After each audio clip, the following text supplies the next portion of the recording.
Hello disc golf peeps, and today I'm taking a look at a new disc from Prodigy, and that is the PX-3. When this one came out, everyone was like, wow, look, overstable putter from Prodigy, it'll be great for throwing off the tee. But I was thinking, didn't they already kind of have that in the PA-1?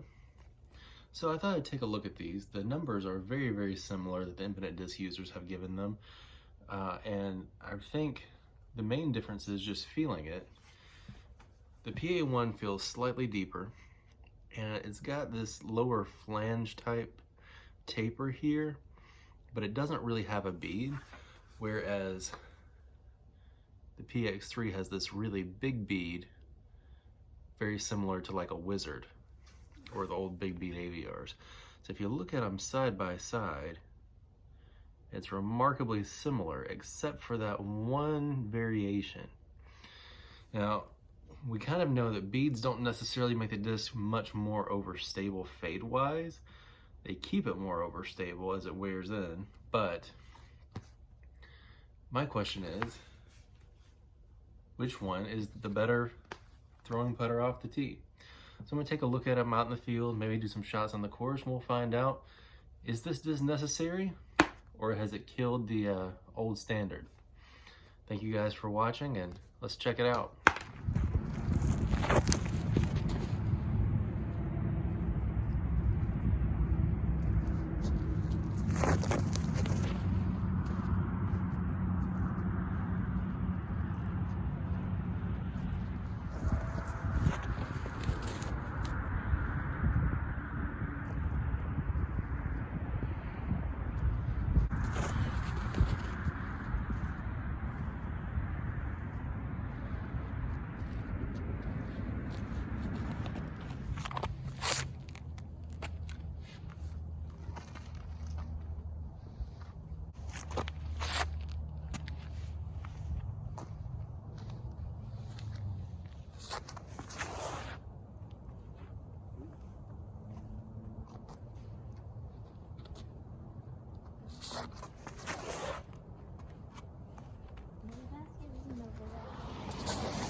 Do you know why?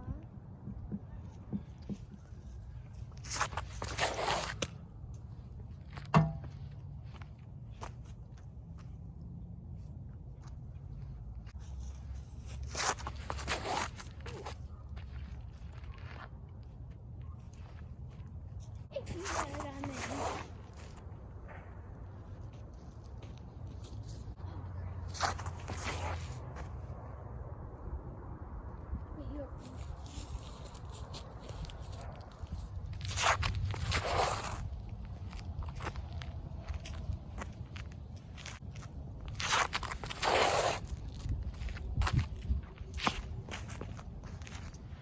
Okay guys, so after having thrown both the PA-1 and the PX-3 a pretty good bit, both in the field and on the course, I gotta say really the flights are comparable.